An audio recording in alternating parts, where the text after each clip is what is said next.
Viete, ako si zvýšiť svoje vibrácie a začať si do života priťahovať viac vecí, ktoré chcete? Dnes vám poviem 5 takých typov, ktoré mne zaručene fungujú. Typ číslo 1 je hudba.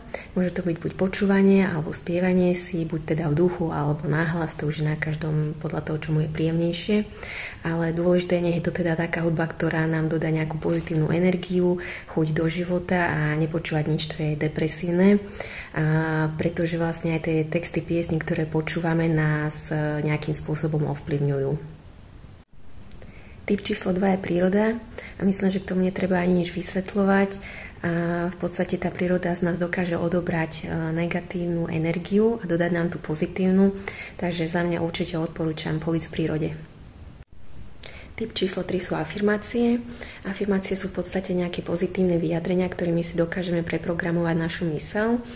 A ja ich používam dennodenne a dosť mi pomáhajú. Afirmácie môžu byť napríklad mám neobmedzené možnosti, alebo dokážem čokoľvek, čo si stanovím, alebo som zdravá, som šťastná, som spokojná, alebo ľahko získam všetko, čo potrebujem.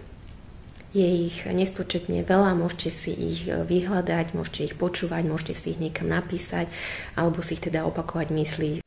Štvrtým typom je vďačnosť a za mňa je to veľmi dôležitý bod celkovo v živote, pretože čím viac sme vďační za všetko, čo máme, tým viac dobrých vecí k nám prichádza a svoje vibrácie dokážeme navýšiť tým, že si budeme vedomí tých vecí, ktoré už máme a poďakujeme sa za ne. A ja osobne odporúčam praktizovať vďačnosť na dennej báze, to znamená každý deň sa poďakovať za všetko, čo v živote mám a čo som daný deň zažila a podobne. No a posledným 5. bodom je meditácia. A nie každý má rád toto slovo alebo túto činnosť a tiež som bola na tom rovnako, až kým som si nenašla nejaký spôsob, ktorý mne funguje a vyhovuje. A podstatou meditácie je byť prítomný v tom danom okamihu a v podstate je jedno, či sa zameriavate na dých alebo na nejakú aktivitu, ktorú práve robíte, ale dôležité je byť plne prítomný v tej činnosti.